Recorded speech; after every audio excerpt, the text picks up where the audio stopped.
Ok, voici une vérité que les gourous de la productivité ne t'avoueront jamais. 95% des gens procrastinent, même les personnes les plus productives que tu connais. Le problème, c'est qu'on nous vend ça comme une maladie à guérir, comme un défaut, comme un bug, comme un problème à résoudre. Spoiler alert, c'est 100% faux.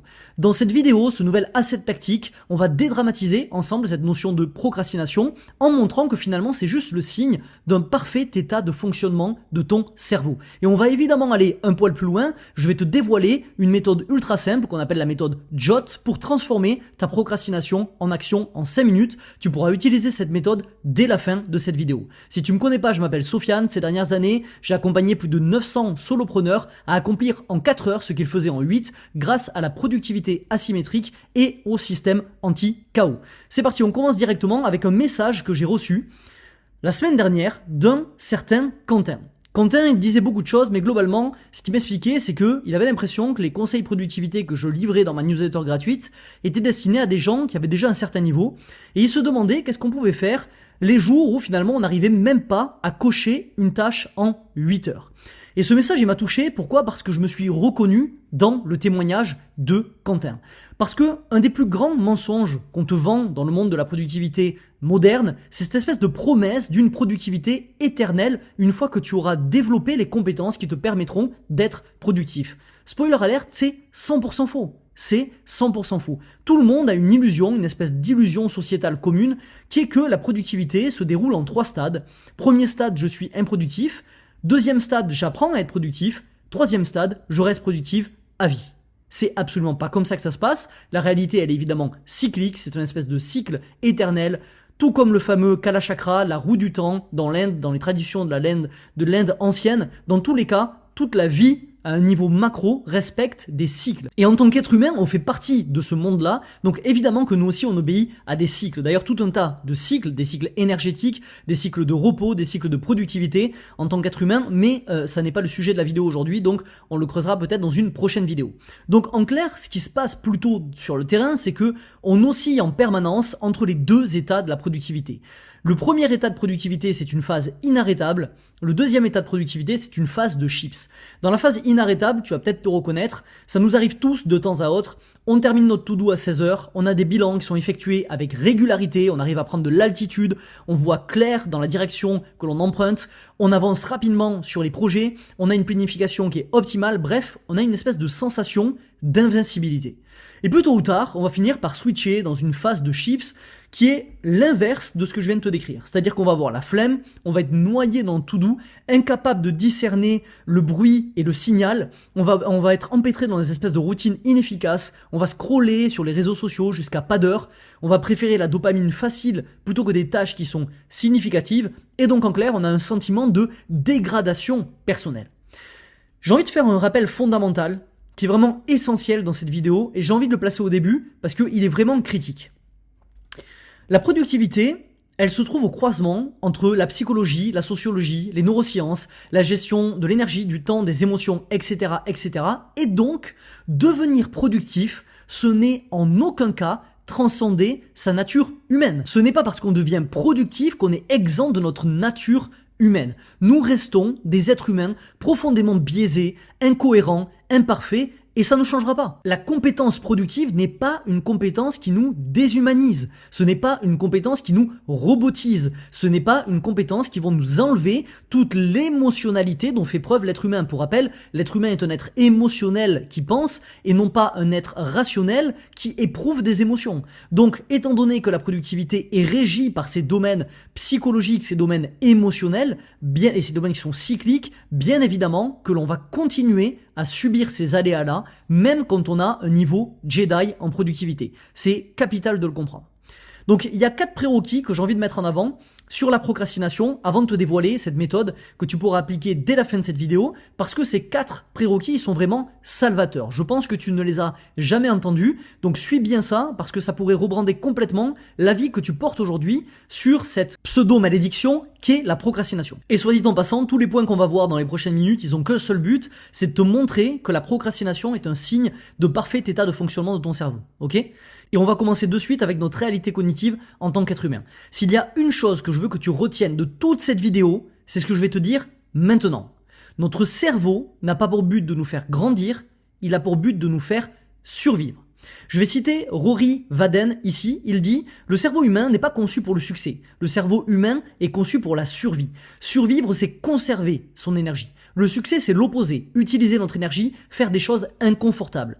Donc si tu galères avec la procrastination ou fais de mauvais choix, ça ne veut pas dire que tu es condamné à l'échec, ça veut juste dire que tu as un cerveau sain en parfait état de fonctionnement. » C'est ce qui nous renvoie à cette fameuse loi dont je t'ai déjà parlé dans des vidéos précédentes, qui est la loi de l'effort minimum, on l'appelle également en neurosciences le misérable cognitif, qui explique que quand une action peut être faite de façon différente, notre cerveau privilégiera toujours celle qui demande le moins d'énergie. Pourquoi ? C'est hyper intéressant de comprendre le pourquoi.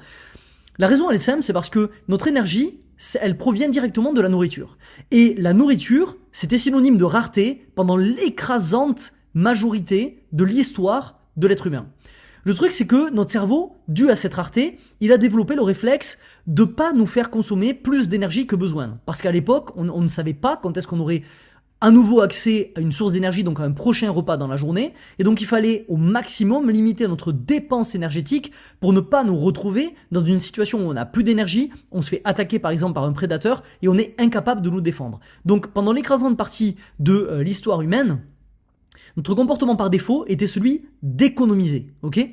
Et donc le problème, c'est qu'on vit aujourd'hui dans une société ultra moderne avec l'équipement de nos ancêtres du paléolithique, comme dit James Clear. Ça fait 200 000 ans que notre cerveau il a quasiment pas bougé, alors qu'on a vu l'avènement du téléphone, de l'avion, d'internet, etc., etc. Pourtant, on évolue encore aujourd'hui dans cette société ultra moderne avec l'équipement de nos ancêtres du paléolithique. Donc, on conserve leurs réflexes, et notamment ce réflexe de la loi de l'effort minimum, qui fait que si notre cerveau anticipe une tâche comme quelque chose qui va être chronophage et énergivore, et surtout énergivore, il ne va pas avoir envie de la faire. Et il va t'opposer une résistance, tout simplement parce que pour lui, il a un enjeu de survie, et il en a rien à branler que toi, tu es un enjeu de croissance. Le but de ton cerveau n'est pas de te faire grandir, le but de ton cerveau est de te faire survivre, ok ? Donc, la conséquence de tout ça, c'est qu'il faut que tu arrêtes de culpabiliser. Arrête de culpabiliser quand tu procrastines, parce que la procrastination n'est pas quelque chose de mal. Ça ne fait pas de toi quelqu'un qui est objectivement moins bon que ton voisin, ça ne fait pas de toi un être humain défaillant, ça ne fait pas de toi un flemmard, ça fait juste de toi un être humain absolument standard. Et je pense que c'est important de mettre l'emphase là-dessus. En tout cas, je juge que c'est ma responsabilité en tant qu'expert qui évolue sur ce domaine qui est celui de la performance et de la productivité, de rappeler cette chose-là. Passons maintenant aux 3 filtres du passage à l'action. Avant de prendre une décision, ton cerveau il va systématiquement passer par 3 filtres. Celui du cerveau reptilien, celui du cerveau limbique et celui du néocortex. Le cerveau reptilien, c'est le siège de l'instinct de survie, des réflexes innés, c'est le siège des comportements primitifs, c'est le siège de la mémoire mécanique inconsciente. À ce niveau-là, à ce premier filtre, ton cerveau il va se poser la question suivante pour savoir s'il doit passer à l'action. Est-ce que c'est une opportunité ou un danger pour ma survie ? Ensuite, on passe au deuxième filtre. Le deuxième filtre, c'est celui du cerveau limbique. Le cerveau limbique, c'est le siège des émotions, pulsions, émotions, plaisir, relations sociales, mémoire émotionnelle, etc. À ce niveau-là, le cerveau, il va se poser une question, c'est est-ce que cela me fait sentir bien ou mal ? Et ensuite, si jamais c'est bien, on passe au troisième filtre. Le troisième filtre, c'est celui du néocortex, la partie de notre cerveau la plus récente. Ici, c'est le siège de la réflexion, raisonnement, expérimentation, langage, conscience de soi, etc. Et à ce niveau-là, notre cerveau va se demander, est-ce que j'ai besoin de plus d'informations avant de passer à l'action ? Si j'ai pas besoin de plus d'informations avant de passer à l'action, je vais passer à l'action. Ce qui veut dire qu'aujourd'hui, si tu procrastines, c'est que soit ton cerveau pense qu'il y a un danger pour ta vie, et auquel cas il va falloir lui prouver le contraire, soit ton cerveau se sent mal à l'idée de faire la tâche, et auquel cas il va falloir le faire sentir bien par rapport à cette action-là, et c'est ici que le modèle JOT va prendre toute sa place, soit ton cerveau a besoin de plus d'informations, et il va falloir lui en donner. Mais si tu es en train de procrastiner aujourd'hui, c'est forcément que tu t'insères, il y a un problème, il y a un bug dans le process, dans ce système, il y a un goulot d'étranglement quelque part, qui se situe soit au niveau de ton cerveau reptilien, soit au niveau de ton cerveau limbique, soit au niveau de ton néocortex. Donc soit tu perçois un danger pour ta survie, soit cette action-là que tu veux faire ou ce projet que tu veux mener te fait te sentir mal, soit tu as besoin de plus d'informations pour passer à l'action. Une autre chose intéressante à voir, c'est la nature de la procrastination. Il y a une règle simple que nous apprennent tous les livres sur la procrastination. Cette règle simple, c'est celle-ci. La procrastination intervient quand les émotions négatives surpassent les émotions positives. Donc tout le but du jeu avec les techniques anti-procrastination, c'est de faire en sorte d'augmenter les émotions positives qui sont liées à l'action, tout en réduisant les actions négatives. Ça, c'est un petit heuristique que je te donne et que je t'invite à noter quelque part si tu en as besoin. Quand tu procrastines, demande-toi comment tu peux augmenter les émotions positives que tu vas ressentir à l'idée de faire cette action-là et baisser les ressentis négatifs que tu peux avoir à l'idée de faire cette action. Quand tu ouvres cette boîte, tu vas voir qu'il y a énormément d'outils à l'intérieur. Il existe énormément de techniques qui permettent d'augmenter la facilité et les émotions positives qu'on ressent à l'idée de faire une action et de techniques qui permettent de baisser les émotions négatives que l'on ressent à l'idée de faire cette action-là. Si tu veux aller plus loin et creuser ce sujet de la procrastination, tu peux rejoindre La Vague, ma newsletter gratuite tri-hebdomadaire. Tu as le lien juste en dessous dans la description. Et ce qui va se passer, c'est que dans la vague de bienvenue, tu vas recevoir un accès à un tas de ressources, dont une formation gratuite offerte de plus de 2 heures vidéo, exactement comme ce que tu es en train de voir maintenant, qui s'appelle 21 plus 1 arme anti-procrastination. Ça te permettra d'aller un peu plus loin sur ce sujet-là que je me contente de gratter aujourd'hui. Et la dernière chose que je voulais te dire, je te l'ai expliqué en introduction et je pense que c'est important de te le répéter, c'est que tout le monde procrastine, ok ? Pierce Steele, c'est un des chercheurs et conférenciers principaux au niveau mondial en sciences de la motivation et de la procrastination. Et selon les études qu'il a menées, il conclut en disant « Au cours de nos études, 95% des gens admettent procrastiner ». Pourquoi encore une fois? Parce que je te l'ai expliqué il y a quelques minutes, être productif ne nous exempte pas de notre nature humaine. Ça ne nous déshumanise pas, ça ne nous robotise pas, ça fait de nous des êtres humains toujours biaisés, toujours faillibles, juste des êtres humains avec une compétence nouvelle qui va nous permettre d'avoir de la clarté sur ce qui est en train de se passer. Mais ça n'est pas un bouclier protecteur qui nous empêchera de procrastiner jusqu'à la fin de notre vie. Ok? Donc la conclusion, les 2 conclusions que j'ai envie que tu retiennes de tout ça, c'est que premièrement, la procrastination, c'est un parfait état de fonctionnement de ton cerveau. Arrêtons de culpabiliser par rapport à ça. Et deuxièmement, devenir productif est complètement différent que transcender sa nature humaine. Il ne s'agit pas de ça quand on développe cette compétence-là. Ok? Donc il y a une question légitime qui se pose maintenant qu'on a vu tout ça, c'est que tu te dis peut-être, ok Sofiane, mais du coup, quel intérêt de s'inscrire dans une démarche d'amélioration de sa productivité si tu es en train de m'expliquer que peu importe à quel point tu deviendras productif, tu vas continuer à procrastiner? La réponse, elle tient en une phrase, l'intérêt, c'est d'augmenter le nombre de journées où tu es inarrêtable et de réduire le nombre de journées où tu es une chips. Tout simplement, ce qu'on veut, c'est multiplier les journées où tu es fier de toi, où tu abats du taf qui compte, où tu avances vers ce que tu veux bâtir, où tu concrétises un peu plus chaque jour cette vision idéale que tu as dans la tête, où tu te sens bien vis-à-vis de toi, vis-à-vis de ce que tu crées, tu te sens aligné, bref, tu es dans un état qui est 100% apaisé. C'est le but de travailler son expertise en productivité, ok? On va basculer de suite sur la méthode JOT. Avant tout ça, je te rappelle que si tu es en train de prendre des notes, arrête de suite, parce que tu as possibilité d'accéder juste dans la description au codex. Le codex, c'est une collection de fiches de synthèse où tu vas non seulement avoir une compilation de toutes les infos importantes à retenir sur cette vidéo et toutes les précédentes que j'ai faites, mais également des checklists ultra actionnables pour transformer l'information en action. Tu as tout ce qu'il faut ici, comme ça tu peux te concentrer pleinement sur ce que je suis en train de dire, sur le moment qu'on passe ensemble tous les deux. D'ailleurs, n'hésite jamais à te faire couler un petit café, un petit thé. C'est vraiment le format mini formation comme on adore. Donc mets-toi à l'aise et ne te prends pas la tête avec le fait de prendre des notes, ok?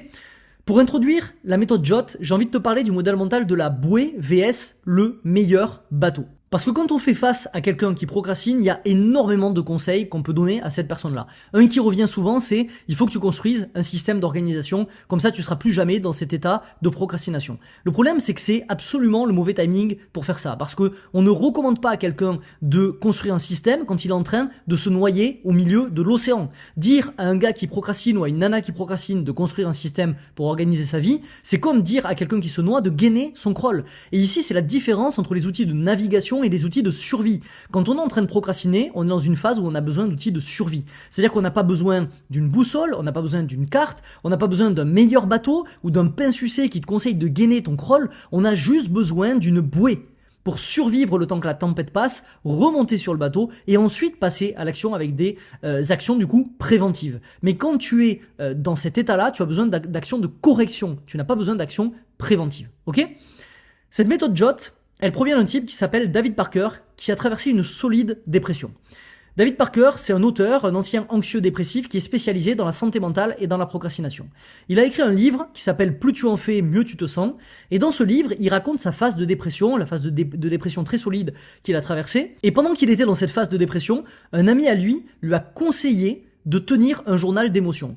Donc, David Parker, il s'est prêté au jeu, il a commencé à tenir ce journal, et il a découvert qu'il y avait un lien qu'il avait complètement sous-estimé entre la procrastination et la mauvaise estime de soi.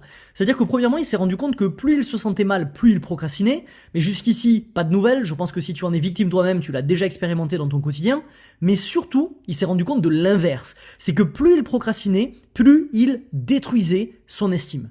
La solution, selon lui, elle était simple, c'était de remplacer l'habitude de procrastination par l'habitude d'action. À nouveau, simple, mais complexe, ok? Simple, mais pas facile. Donc il a pris une décision, c'est de construire une méthode qui le permet. Et c'est comme ça qu'est née la méthode JOT, qui est une méthode en 6 étapes. JOT, ça veut dire Just One Thing, et cette méthode, elle est hyper simple. Cette méthode, je l'utilise quasiment toutes les semaines, dès que je fais face à une phase de procrastination, ou que je suis dans une période de mou, ou dans un cycle où ça ne va pas, je dégaine cette méthode, elle est hyper efficace. La voici. La première étape de la méthode JOT, c'est que tu vas prendre un stylo et une feuille blanche. Une fois que tu as pris ce stylo et cette feuille blanche, tu vas écrire la date d'aujourd'hui en haut à gauche. Une fois que tu as passé cette deuxième étape, troisième étape, tu vas penser à une seule tâche que tu repousses depuis longtemps et tu vas la noter sous cette date. Une fois que tu as fait ça, tu passes à la quatrième étape. La quatrième étape, c'est que tu vas faire cette tâche. Et tu vas ne faire que cette tâche-là. Tu vas surtout pas tomber dans le piège de rédiger une to-do list avec toutes les tâches que tu repousses et que tu as envie de faire. Tu as une tâche qui est marquée, tu la fais. Parce que c'est facile de se laisser distraire par toutes les tâches que tu aurais sur ta liste et qui viendraient te distraire de cette tâche principale qui est la plus importante. Tu veux te concentrer uniquement sur celle-ci. Quand tu as fait cette tâche, tu passes à l'étape 5, tu barres cette tâche de sorte à ce que tu puisses toujours lire la tâche, mais que tu puisses savoir qu'elle a été faite. Et une fois que tu as fait ça, tu passes à l'étape 6, qui est en fait de repartir à l'étape 3, où tu vas penser à la prochaine tâche que tu es en train de repousser depuis trop longtemps, tu vas la noter, tu vas la faire, tu vas la barrer. Et puis tu vas revenir à l'étape 3, tu vas trouver la prochaine tâche, tu vas la noter, tu vas la faire, tu vas la barrer, et ainsi de suite. À la fin de ta journée, ton résultat final, il devrait ressembler à ça. On voit la date, on voit des tâches et on voit qu'elles sont toutes barrées. Plus précisément, évidemment, tu aurais d'abord noté la première tâche. Une fois que tu aurais noté la première tâche, tu l'aurais faite, tu l'aurais barrée, tu en aurais ajouté une deuxième. Tu n'aurais pas fait la liste des tâches d'un coup que tu aurais barré progressivement. On s'est bien compris. Tu aurais jugé que finalement cette première tâche de répondre à 3 emails clients en attente, c'est celle que tu repousses depuis trop longtemps. Donc tu l'aurais notée, faite, barrée. Puis tu te serais reposé la question, tu aurais noté la deuxième action, faite, barrée. Puis tu te serais reposé la question encore et ainsi de suite jusqu'à avoir ce résultat. Le but de la méthode, ça n'est pas de faire plus, ça n'est même pas de faire les bonnes choses à ce niveau-là. Le but de la méthode, c'est d'atomiser la boucle paralysie-procrastination en te prouvant que tu es largement capable d'avancer et d'agir en ayant pour preuve cette liste de tâches barrées qui devient de plus en plus grande au fil de la journée.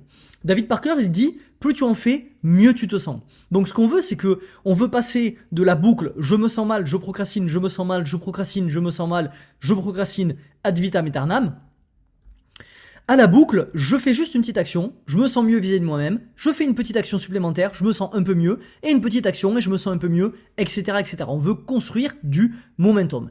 Et très vite, tu vas te surprendre à commencer à faire des tâches de plus en plus importantes, de plus en plus intéressantes, comme par exemple travailler ta mission, ta vision, te fixer des objectifs, conduire des bilans journaliers, hebdomadaires, trimestriels, annuels, et même peut-être mettre en place un système de gestion de ta charge de travail. Que des actions qui sont des tâches d'impact, des tâches à très haut rendement, des tâches qui font bouger les lignes en accord avec cette notion de productivité asymétrique. Mais ça, au début, c'est trop compliqué. Tu te doutes que quand t'es en train de nager dans l'océan, que t'as même pas de bouée, si on te demande de faire une tâche qui est trop complexe, t'es juste en mode envoie-moi une putain de bouée, parce que je suis en train de me noyer. Par contre, une fois que t'es remonté sur le pont, comme je le disais tout à l'heure, même si la tempête n'est pas encore passée, tu as des outils de navigation, tu as une pensée beaucoup plus long-termiste et à ce moment-là, tu peux poser les bonnes actions. Et si tu passes par-dessus bord à nouveau à la prochaine tempête, c'est pas grave, juste concentre-toi sur just one thing, sur la prochaine action qui va te ramener sur le bateau. Ok ? Comment intégrer concrètement cette méthode JOT dans ton quotidien ? On a vu plusieurs choses ici aujourd'hui. Déjà, on a vu qu'il faut arrêter de culpabiliser. Parce qu'on sait maintenant que la procrastination, c'est un parfait état de fonctionnement de ton cerveau. Tous tes potes qui sont en train aujourd'hui de culpabiliser par rapport au fait de procrastiner, je t'invite vraiment à leur envoyer cette vidéo. Il faut absolument qu'on mène une campagne de masse, de dédramatisation, déculpabilisation de cette notion de procrastination, parce que la culture hustle l'a complètement diabolisée, ok ? Et c'est une erreur en neurosciences et en psychologie de penser que c'est une faille, de penser que c'est un bug, ok ? C'est pas un bug, c'est une feature, c'est une caractéristique du cerveau humain. Ensuite, deuxième chose, tu vas maintenant apprendre à identifier ton état du moment. Si tu vois que tu es dans un état de chips, une phase de chips, tu vas appliquer la méthode JOT immédiatement pour te sortir de là. Et si tu vois que tu es dans une phase inarrêtable, tu vas pouvoir travailler sur des tâches d'impact, même prendre le temps de construire des systèmes anti-chaos. Évidemment, tu pourras avancer dans cette direction-là. Ensuite, on veut apprendre à accepter les cycles, à viser plus de jours fiers de soi, mais à accepter que la vie est cyclique. On ne se sortira pas de là. Je t'en ai parlé en introduction, c'est cette notion de Kalachakra, la roue du temps, très chère aux traditions de l'Inde ancienne. On passe par 3 étapes tout le long de notre vie, une phase de création, une phase de destruction et une phase de renaissance.